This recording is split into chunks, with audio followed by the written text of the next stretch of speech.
All right, now joining us to unpack the report is Human Rights Commission Eastern Cape Head, Dr. Eileen Carter. Good afternoon, Doctor, and thank you very much for your time. So the report is out and highlights critical lapses in compliance and enforcement of legislation related to the trade of liquor as well as the protection of children. But let's start with the scope of your investigation. We understand that the Commission initiated this investigation on its own accord, but subsequently received a complaint, which obviously would have broadened the scope of your investigation. Talk to us about this.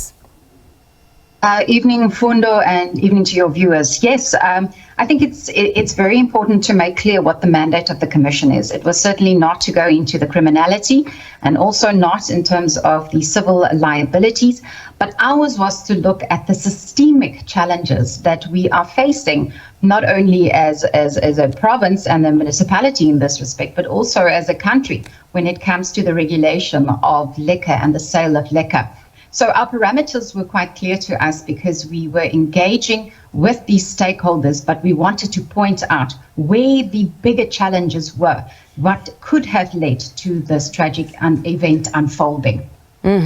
Doctor, I'm happy that you actually preface this conversation with stating your mandate, because I know this matter was very emotional for many people in South Africa, particularly the families. And in the absence of criminal proceedings right now, many could seek to look to this report for criminal liability and point fingers at others, but you state clearly that that was not the mandate here. Your investigation was not to find criminal liability insofar as it concerns anybody, particularly the two owners of that liquor store.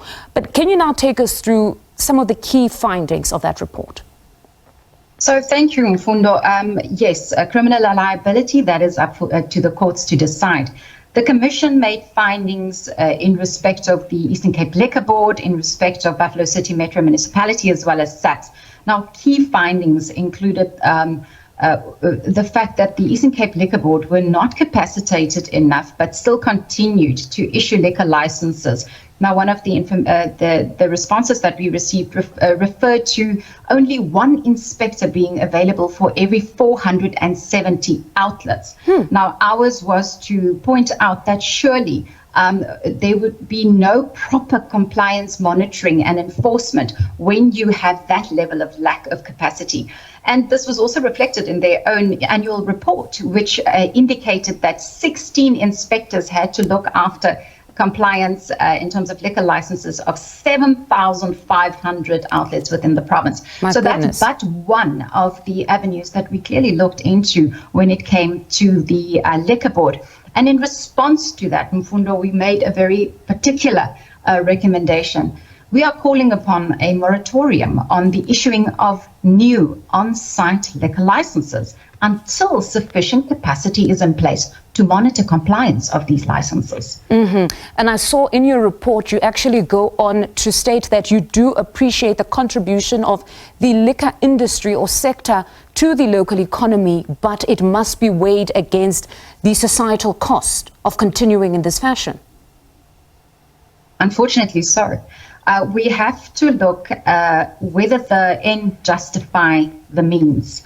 And what the Commission did is, and we recognize also from recent court cases and a balancing of interest, that you have to look at the rights of the Section 22 and the right to trade and occupation, etc., of a liquor industry and of a person who wants to trade in that industry. But you have to measure it against the rights of children, right to a healthy and safe environment, the right to life, perhaps, in this case. And ours is a position that says that we are comfortable in making that assessment and making that determination, and that it is justifiable in terms of Section 36 of the Constitution when we call upon this moratorium.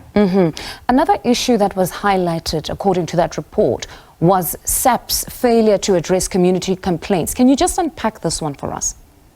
So it was clear from SABC's responses, as well as our engagement with the community on several occasions, that they were very much aware of concerns around this tavern.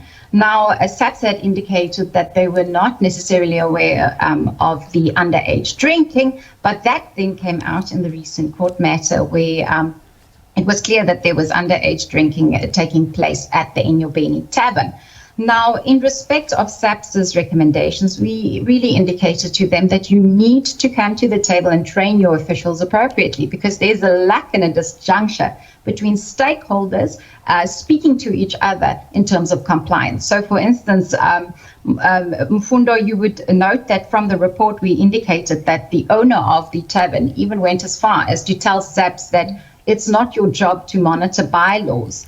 So it would have been the municipality's job to monitor bylaws.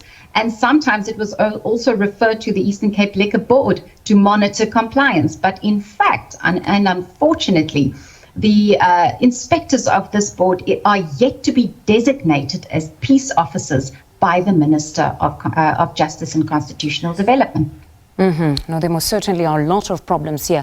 Dr. Eileen, thank you very much for your time this afternoon. That's South African Human Rights Commission Eastern Cape Head, Dr. Eileen Carter.